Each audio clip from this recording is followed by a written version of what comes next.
Bismillahirrahmanirrahim. Assalamu alaikum students. I am your class teacher Sultan Mahmood and I will be teaching you today geometric mean and harmonic mean merits and demerits and their properties. So हम अपना lecture start करते हैं merits and demerits and properties of geometric mean and harmonic mean.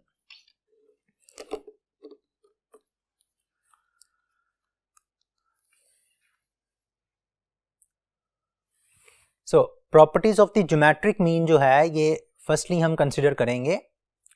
सबसे पहली property geometric mean की है for a given data with distinct values at least two geometric mean less than arithmetic mean. कम से कम ऐसा डाटा जिसमें कम से कम दो वैल्यूज एक दूसरे से डिफरेंट हों, ऐसे डाटा के लिए ज्योमेट्रिक मीन की वैल्यू हमेशा अरिथमेटिक मीन की वैल्यू से कम निकलेगी.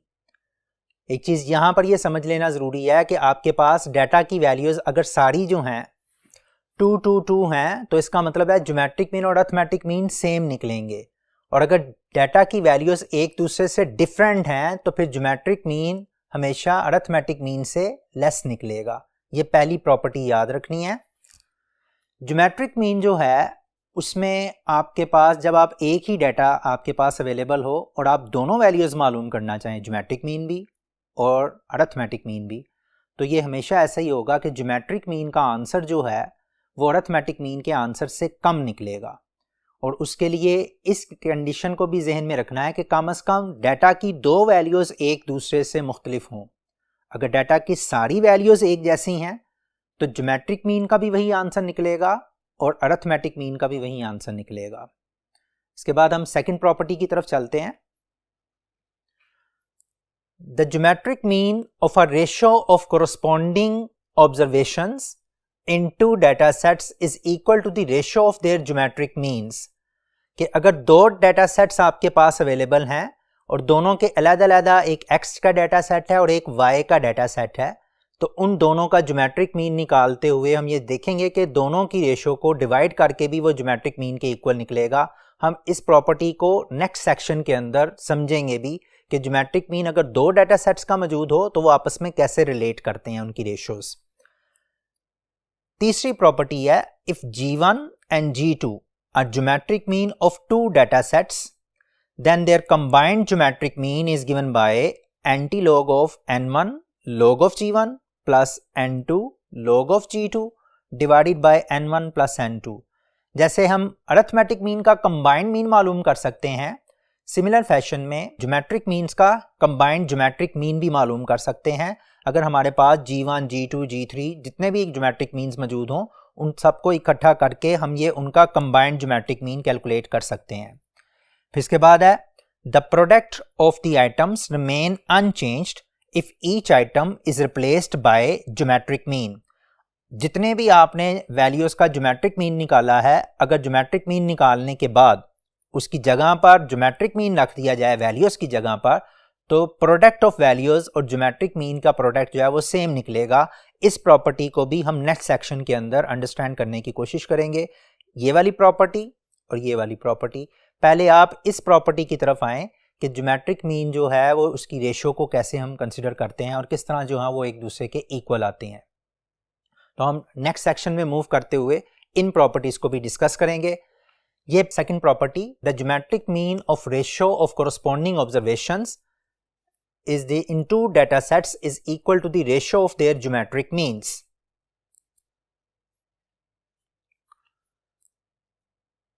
स्टूडेंट्स, सेकंड प्रॉपर्टी को प्रूव करने के लिए मैंने x की और y की दो सीरीज जो हैं वो मैंने कंसिडर की हैं और दोनों के ज्योमेट्रिक मीन मैं अलग-अलग से कैलकुलेट कर सकता हूं. मसलन मैं x की ज्योमेट्रिक मीन भी अलग कैलकुलेट कर सकता हूं और y का ज्योमेट्रिक मीन भी अलग कैलकुलेट कर सकता हूं.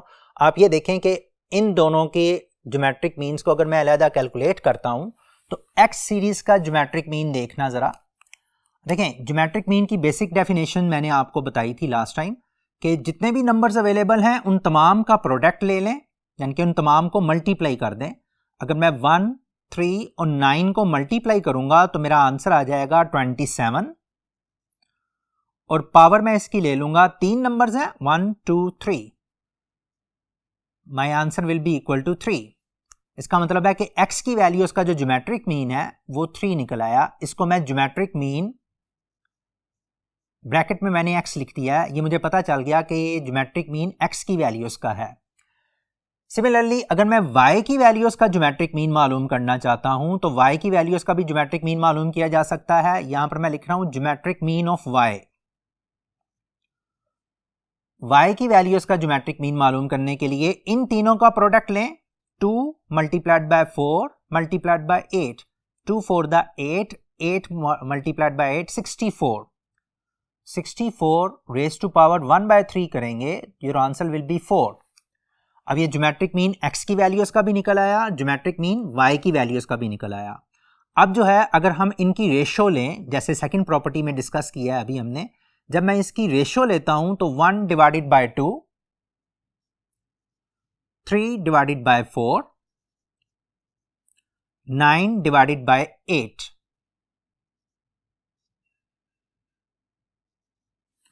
ये आपके पास रेशोज आ जाती हैं। यहां पर आप देखें 1 divided bye 2,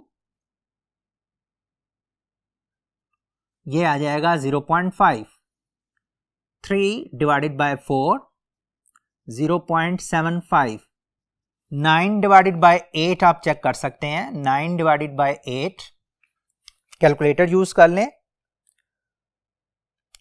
9 divided by 8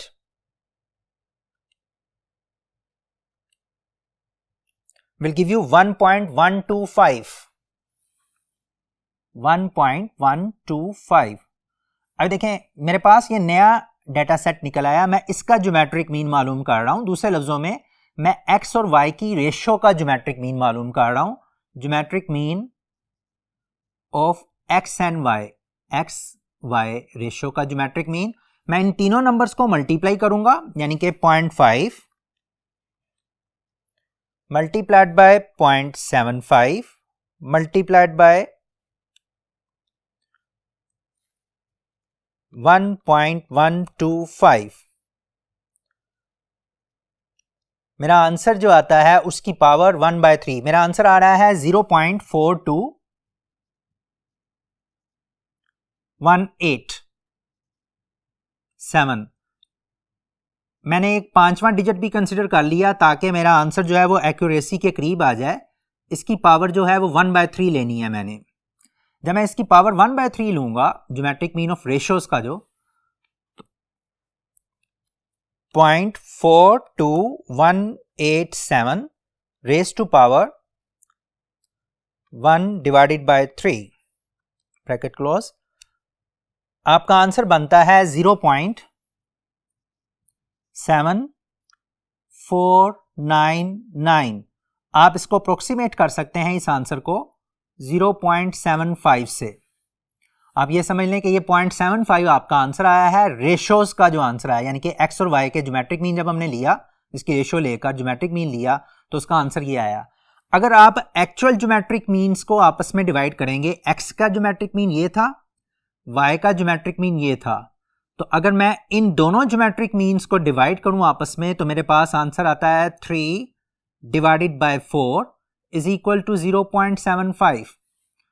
so this is the proof of the property कि आप अगर अलग-अलग से ज्योमेट्रिक मीन लेंगे, इस डेटा सेट का अलग, इस डेटा सेट का अलग, और फिर इन दोनों की रेशो ले लेंगे 3/4, जैसे मैंने इन दोनों ज्योमेट्रिक मीन्स की रेशो ले ली है 3/4, तो मेरा आंसर जो निकलेगा वो इनके इंडिविजुअल रेशियोज का भी ज्योमेट्रिक मीन लेकर वही आंसर आएगा। ये देखें दोनों आंसर जो हैं वो एक दूसरे के करीब हैं, 0.75 है और ये भी 0.75 है। यहाँ पर 49 था, मैंने राउंड ऑफ करके उसको 75 कर दिया क्योंकि हमने सारे डेसिमल्स नहीं लिए थे, इस वजह से ये माइनर सा डिफरेंस आपको नजर आ रहा है। एक चीज तो हमारी ये प्रॉपर्टी प्रूव हुई कि ज्योमेट्रिक मीन जो है वो आपका रेशियो का ज्योमेट्रिक मीन अलग-अलग ज्योमेट्रिक मीन के इक्वल निकलता है अगर वो रेशियो को अलग-अलग देखा जाए। ये भी 0.75 है और इधर भी 0.75 है। स्टूडेंट आपके पास जो है ये वाली प्रॉपर्टी जो है वो हम पहले देख चुके हैं, ये वाली प्रॉपर्टी। अब इस प्रॉपर्टी के बाद जो है आपके पास एक ये वाली प्रॉपर्टी है, the product of the items remains unchanged if each item is replaced by geometric mean, और अगर तो आपकी हर आइटम जो है वो रिप्लेस कर दी जाए ज्योमेट्रिक मीन से, तो आपका प्रोडक्ट जो है वो सेम रहता है, उस पर कोई फर्क नहीं पड़ता। ये देखते हैं, आपने इस वैल्यू का ज्योमेट्रिक मीन लिया 139, ये आपका 27 निकल आया, आपका आंसर आ गया 3। यानी कि मैं इस ज्योमेट्रिक मीन को इस तरह से लिख सकता हूं 1 multiplied by 3 multiplied by 9 raise to power 1 by 3, तब मेरे पास आंसर क्या आया था 3। ये मेरा ज्योमेट्रिक मीन है। अगर मैं इन तमाम नंबर्स को 1, 3 और 9 को इस ज्योमेट्रिक मीन की जगह पर रिप्लेस कर दूं, यानी कि इसकी जगह पर, ये नंबर्स की जगह पर ये ज्योमेट्रिक मीन का आंसर लिख दूं 3 multiplied by 3 multiplied by 3 raise to power 1 by 3, my answer is 27 raise to power 1 by 3। Answer दोबारा से 3 निकल आया, और ये 27 जो है ये वही प्रोडक्ट है जो ये वाला प्रोडक्ट था। सो आपके प्रोडक्ट पे कोई डिफरेंस नहीं आया, आपने इस प्रोडक्ट को फाइनल ज्योमेट्रिक मीन की जगह पर रिप्लेस किया, इसकी जगह पर भी आपने ज्योमेट्रिक मीन लिख दिया, इस नंबर की जगह पर भी ज्योमेट्रिक मीन लिख दिया, इस नंबर की जगह पर भी ज्योमेट्रिक मीन लिख दिया। तो इसका मतलब है आपका प्रोडक्ट जो है, जो 27 पहले था, ज्योमेट्रिक मीन्स को रिप्लेस करके भी आपका प्रोडक्ट 27 ही निकलेगा। ये चीज़ जो है, ये प्रॉपर्टी है आपकी ज्योमेट्रिक मीन की। ये प्रॉपर्टी जो है वो हार्मोनिक मीन में नहीं पाई जाती, ज्योमेट्रिक मीन में ये प्रॉपर्टी पाई जाती है कि उसकी जगह पर प्लेस करने से प्रोडक्ट जो है वो अफेक्ट नहीं होता। ये स्टूडेंट्स आपके सामने ज्योमेट्रिक मीन की प्रॉपर्टीज थी। जो दो प्रॉपर्टीज जिनको डिस्क्राइब करना था वो मैंने आपको बता दिया। अब हम चलते हैं ज्योमेट्रिक मीन के मेरिट्स की तरफ और इनके डीमेरिट्स की तरफ, कि ये कहाँ पर इस्तेमाल किया जाता है, इसके फ़ायदे क्या हैं और इसके नुकसानात क्या हैं, इसके एडवांटेजेस क्या हैं, इसके डिसएडवांटेजेस क्या हैं। तो ज्योमेट्रिक मीन जो है इसके मेरिट्स और डीमेरिट्स की तरफ चलते हैं। ये हैं जी मेरिट्स। मेरिट्स के लिए आपके पास पहली चीज़ तो है ये रिजिडली डिफाइंड है, जैसे हमारे पास अरिथमेटिक मीन था। दूसरा ये है कि ये बेस्ड ऑन ऑल ऑब्जर्वेशंस हैं, जितनी भी ऑब्जर्वेशंस आपके पास हैं उन तमाम को यूज़ करके ये फाइंड आउट किया जाता है। जैसे हमने अरिथमेटिक मीन में भी ये दोनों प्रॉपर्टीज़ जो हैं अरिथमेटिक मीन में भी डिस्कस की हैं। फिर इसके बाद है capable of further algebraic treatment. ये फर्दर अलजेब्रिक ट्रीटमेंट में भी इस्तेमाल हो सकता है।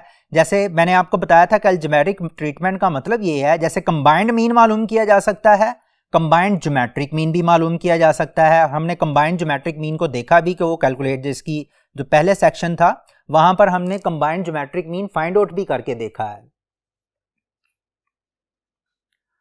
ये देखें, ये कंबाइंड ज्योमेट्रिक मीन है जिसमें कि आपका anti log n1 log of g1, इसको हम बोलते हैं मैथमेटिकल ट्रीटमेंट या अलजेब्रिक ट्रीटमेंट।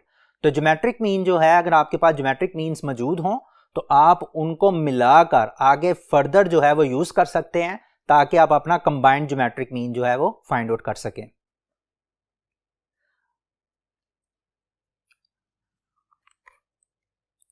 इसके बाद है frequently used average for averaging ratios and percentages. Student, finance के अंदर और रूटीन में जो, जैसे हमने इन्फ्लेशन रेट्स अगर निकालना है, फाइनेंस के अंदर भी आपके पास रिटर्न रेट ऑफ रिटर्न्स निकालना है, परसेंटेजेस बहुत यूज़ होती हैं, तो ज्योमेट्रिक मीन का इस्तेमाल बहुत ज़्यादा किया जाता है। हमारे आगे स्टैटिस्टिक्स के अंदर जो चैप्टर्स आएंगे, एक चैप्टर होगा इंडेक्स नंबर्स का चैप्टर, उसमें भी हम परसेंटेजेस निकालेंगे और इंडेक्स नंबर्स के लिए जो मोस्ट सुटेबल एवरेज होती है वो आपका ज्योमेट्रिक मीन होती है। तो इंडेक्स नंबर में भी ज्योमेट्रिक मीन यूज़ किया जाता है, रेट ऑफ ग्रोथ के लिए भी ज्योमेट्रिक मीन यूज़ किया जाता है, इसकी रेट को डिक्रीज करने में, इंक्रीज करने में ये बहुत ज़्यादा इस्तेमाल होता है, इसलिए ये बड़ी इफेक्टिव और फ्रिक्वेंटली यूज जो है वो एवरेज है। ये आपके ज्योमेट्रिक मीन के मेरिट्स थे। अब देखें इसके डीमेरिट्स क्या हैं। Not easy to calculate. Obviously geometric mean को कैलकुलेट करने के लिए आपको लॉगरिथम अप्लाई करना पड़ता है, या समटाइम्स आपको क्यूब रूट्स या स्क्वायर रूट्स वगैरह लेने पड़ते हैं, तो उसके लिए काम जो है वो थोड़ा डिफिकल्ट हो जाता है। It can not be calculated if any value is negative और जीरो। अगर कोई वैल्यू नेगेटिव आ गई है या जीरो आ गई है तो ज्योमेट्रिक मीन जो है वो कैलकुलेट नहीं किया जा सकता। ऑब्वियसली जब आप नेगेटिव वैल्यू को देखेंगे, फर्ज करें कि आपके पास यहाँ पर भी कोई एक वैल्यू अगर नेगेटिव आ जाती है तो आपका सारा आंसर नेगेटिव में चला जाएगा, फर्ज कर लेते हैं कि ये वाली वैल्यू नेगेटिव हो जाती है तो आपका आंसर -27 है, और इसकी पावर अगर 1/3 लेंगे तो calculator will not give you -1, minus की पावर जो है वो क्यूब रूट नहीं लेगा इसका, क्योंकि वो आपके पास रियल नंबर नहीं रहता। तो इस वजह से ज्योमेट्रिक मीन जो है वो पॉसिबल नहीं होता जब कोई वैल्यू नेगेटिव हो जाए, और अगर जीरो हो जाती है, फर्ज करें कोई वैल्यू जीरो हो जाती है यहाँ पर, तो इन तमाम वैल्यूज़ को अगर आपस में मल्टीप्लाई करेंगे तो आपका आंसर ही जीरो आ जाएगा। हालांकि वैल्यूज़ एग्जिस्ट कर रही हैं तो फिर इनका ज्योमेट्रिक मीन भी होना चाहिए, लेकिन जीरो की वजह से ज्योमेट्रिक मीन जो है वो वैनिश हो जाएगा। ये इसका ये एक ड्रॉबैक भी है। सो ज्योमेट्रिक मीन का एक ड्रॉबैक ये है कि it can not be calculated if any value is negative. अगर कोई वैल्यू नेगेटिव आ जाए या कोई वैल्यू जीरो हो जाए तो ज्योमेट्रिक मीन को हम कैलकुलेट नहीं कर सकते।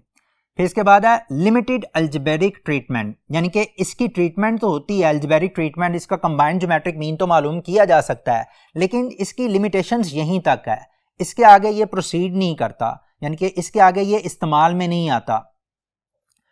ज्योमेट्रिक मीन के मुकाबले में हमारे पास अरिथमेटिक मीन जो है वो आगे उसकी अलजेब्रिक ट्रीटमेंट बहुत ज़्यादा है। आगे हमारा एक इन्फ्रेंशियल स्टैटिस्टिक्स का एक कोर्स होता है, वहाँ पर अरिथमेटिक मीन को बहुत ज़्यादा इस्तेमाल किया जाता है अपनी डिसीजन मेकिंग के लिए, जबकि ज्योमेट्रिक मीन के साथ ऐसा नहीं है। ज्योमेट्रिक मीन ज़्यादा से ज़्यादा जो है वो 2-3 ज्योमेट्रिक मीन मिलकर एक कंबाइंड ज्योमेट्रिक मीन जो है वो तश्कील दे सकते हैं। इसके अलावा जो है आगे ज्योमेट्रिक मीन की जो है कैलकुलेशन प्रोसीजर में आगे वो हमारे काम नहीं आता, किसी और एनालिसिस के लिए या किसी और डिसीजन मेकिंग के लिए कंबाइंड होकर जो है वो आगे मूव नहीं करता।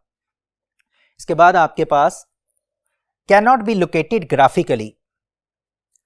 स्टूडेंट्स, मैंने आपको कहा था कि आपके पास हार्मोनिक मीन हो, अरिथमेटिक मीन हो या ज्योमेट्रिक मीन हो, ये तीनों मैथमेटिकल एवरेज जो है वो ग्राफ के जरिए आप कैलकुलेट नहीं कर सकते, ग्राफ बनाकर आप इसको पिन पॉइंट नहीं कर सकते। इसके मुकाबले में मीडियन और मोड जो है ये दोनों ऐसी एवरेजेस हैं जिसको हम ग्राफ के जरिए भी कैलकुलेट कर सकते हैं, ग्राफ के जरिए भी उसको हाईलाइट कर सकते हैं और आइडेंटिफाई कर सकते हैं। ज्योमेट्रिक मीन में ऐसा नहीं होता। इसी तरह हार्मोनिक मीन में भी ग्राफिकली नहीं हम लोकेट कर सकते, और अरिथमेटिक मीन भी जोग्राफिकली जो है वो ऑब्टेन नहीं कर सकते।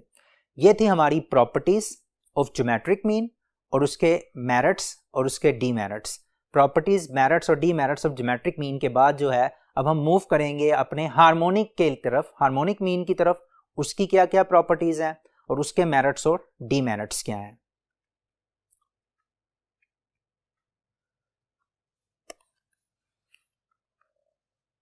Students, properties of the harmonic mean में आप देखें, harmonic mean is smaller than geometric mean and arithmetic mean.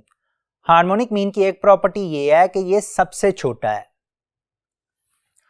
आप इसे ये कह सकते हैं कि अगर एक ही डाटा में आप तीनों एवरेजेस फाइंड आउट करें, ज्योमेट्रिक मीन भी फाइंड आउट कर लें उसी डाटा का, अरिथमेटिक मीन भी फाइंड आउट कर लें उसी डाटा का, और हार्मोनिक मीन भी फाइंड आउट कर लें उसी डाटा का, तो आप ये ऑब्जर्व करेंगे कि हार्मोनिक मीन की वैल्यू जो है वो सबसे छोटी निकलेगी। और इसके लिए भी यही कंडीशन है कि कम से कम दो वैल्यूज़ जो हैं वो एक दूसरे से डिफरेंट हों। अगर सारी वैल्यूज़ जो हैं डाटा की एक जैसी हैं, मसलन सारी वैल्यूज़ जो हैं वो 3 के इक्वल हैं, 3 3 3 3, तो ये सारी वैल्यूज़ का अगर आप अरिथमेटिक मीन निकालेंगे तो आंसर आपका 3 आएगा, ज्योमेट्रिक मीन निकालेंगे तब भी आंसर 3 आएगा, और अगर इसका हार्मोनिक मीन भी निकालेंगे तब भी 3, यानी कि तीनों के लिए आपके आंसर जो होंगे वो सेम निकलेंगे। इसलिए अगर आपके पास डाटा में डिस्टिंक्ट वैल्यूज़ मौजूद हैं तो उसमें आप ऑब्जर्व कीजिएगा कि अरिथमेटिक मीन जो है वो हमेशा सबसे बड़ा निकलेगा, फिर ज्योमेट्रिक मीन की बारी आएगी और फिर हार्मोनिक मीन। तो हार्मोनिक मीन जो है ये सबसे छोटा है। आप यूँ समझ लें कि सबसे छोटा भाई जो है वो इनका हार्मोनिक मीन है। नेक्स्ट है जी आपका, if a set of data has n1 values with harmonic mean h1 and other set of data has n2 values with harmonic mean h2, then we can find combined harmonic mean of both sets by the formula. Combined harmonic mean आप calculate कर सकते हैं अगर आप ये फार्मूले आपके जहन में है, n1 plus n2 divided by n1 over h1 n2 over h2, यानी कि n1 n2 जो है वो नंबर ऑफ वैल्यूज हैं और h1 h2 हैं वो दोनों के अलग-अलग से हार्मोनिक मीन है, तो उसको कंबाइन किया जा सकता है। इसको हम बोलते हैं फर्दर मैथमेटिकल ट्रीटमेंट। ये अरिथमेटिक मीन में की भी खूबी पाई जाती है, उसका भी कंबाइन निकाला जा सकता है, ज्योमेट्रिक मीन का भी कंबाइंड निकाला जा सकता है और हार्मोनिक मीन का भी कंबाइंड हार्मोनिक मीन कैलकुलेट किया जा सकता है इस फार्मूले को यूज़ करके।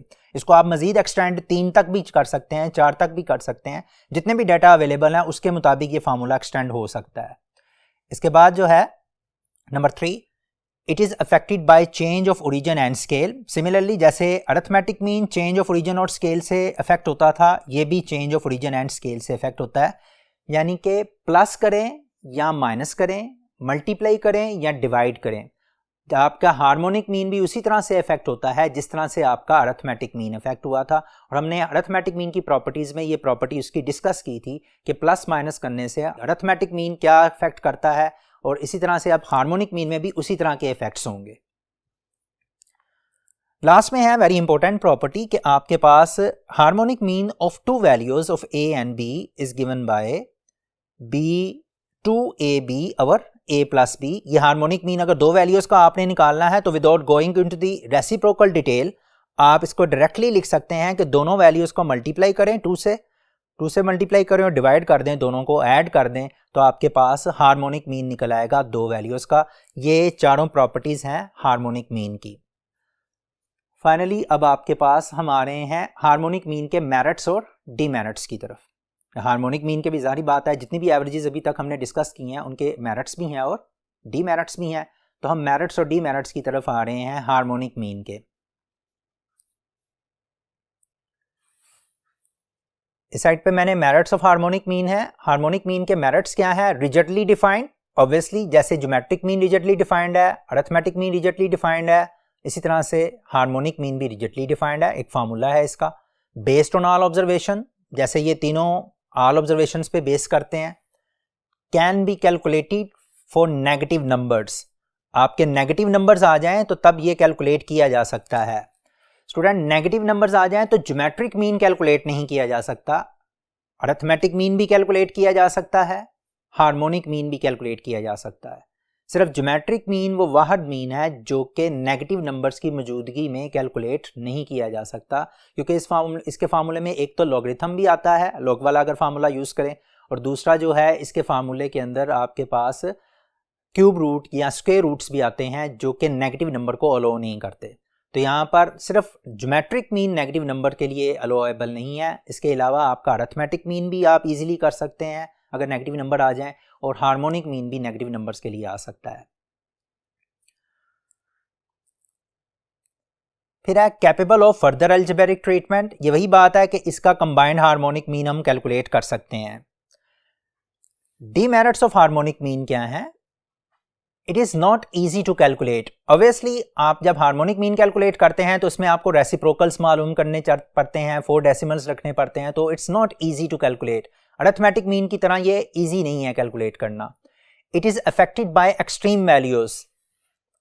जिस तरह हमारा अरिथमेटिक मीन जो है वो एक्सट्रीम वैल्यूज से अफेक्ट होता है, इसी तरह हार्मोनिक मीन भी एक्सट्रीम वैल्यूज से अफेक्ट होता है, but this is not the case with the geometric mean.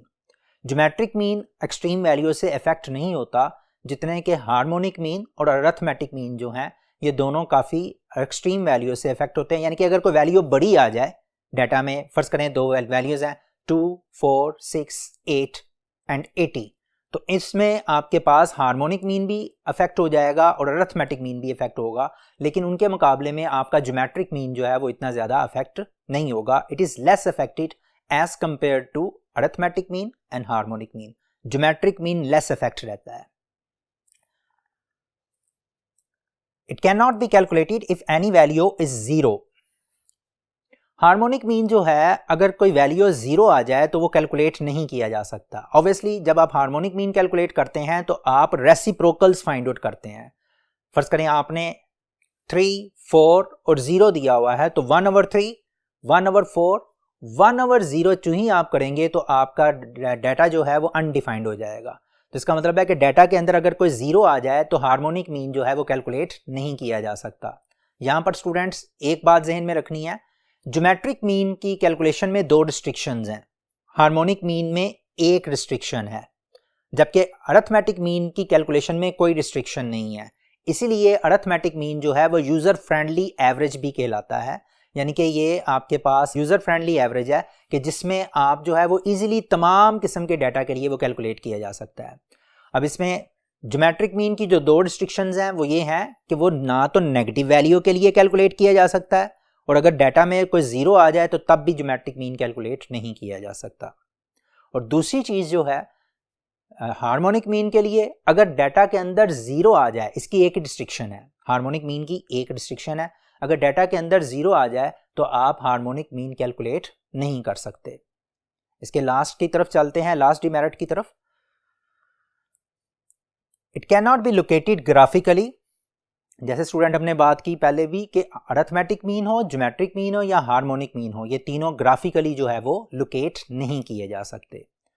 अब इसमें अगर हम फाइनली देखें तो हमारे पास जो है ज्योमेट्रिक मीन, अरिथमेटिक मीन और हार्मोनिक मीन का जो फाइनल रिलेशनशिप है, इन तीनों के दरमियान जो रिलेशनशिप है वो मैं लिखने लगा हूँ। उस रिलेशन को आपने ऑब्जर्व करना है इन प्रॉपर्टीज़ को स्टडी करते हुए। फाइनली अगर हम ये लिखें, देखें हम फाइनल जो है इनके रिलेशनशिप कैसे इनके आपस में है।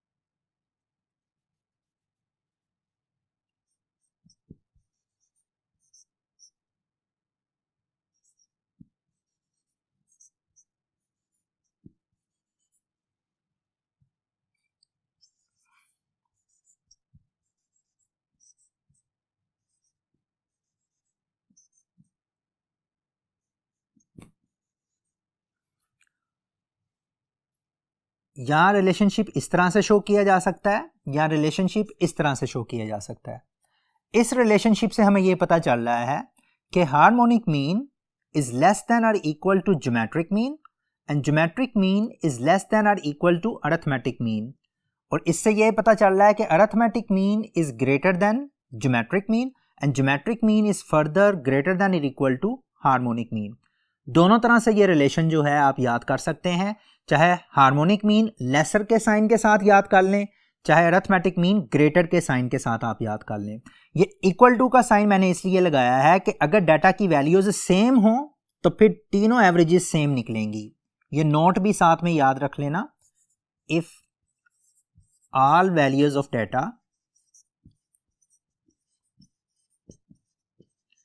are same then all three averages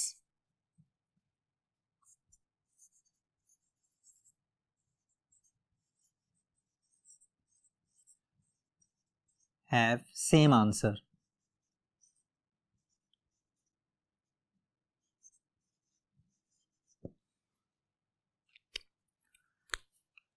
so students, ये हमारा फाइनल रिलेशनशिप था अरिथमेटिक मीन, ज्योमेट्रिक मीन और हार्मोनिक मीन के। इस लेक्चर को एंड करने से पहले मैं इसका पूरा जो हमने अरिथमेटिक मीन से बात स्टार्ट की थी और हार्मोनिक मीन तक बात हमने ख़त्म की। ये हैं मैथमेटिकल एवरेजेस। 3 मैथमेटिकल एवरेजेस हमने डिस्कस की हैं अभी तक, एक अरिथमेटिक मीन, एक ज्योमेट्रिक मीन और एक हार्मोनिक मीन। इनकी प्रॉपर्टीज़ को डिस्कस किया है, इनके मेरिट्स और डीमेरिट्स को डिस्कस किया है। तो इसके बाद जो है हमारे पास इन 3 मैथमेटिकल एवरेजेस के बाद हम अपनी बात करेंगे नेक्स्ट पोजिशनल एवरेज की तरफ, और पोजिशनल एवरेज में हमारी पहली एवरेज जो होगी वो मोड होगी। तो हमारा नेक्स्ट लेक्चर जो होगा वो इंशाल्लाह मोड से रिलेटेड होगा। नया लेक्चर जो है मोड से स्टार्ट करेंगे। तब तक के लिए अपना ख्याल रखिएगा। अल्लाह हाफिज़। Thank you.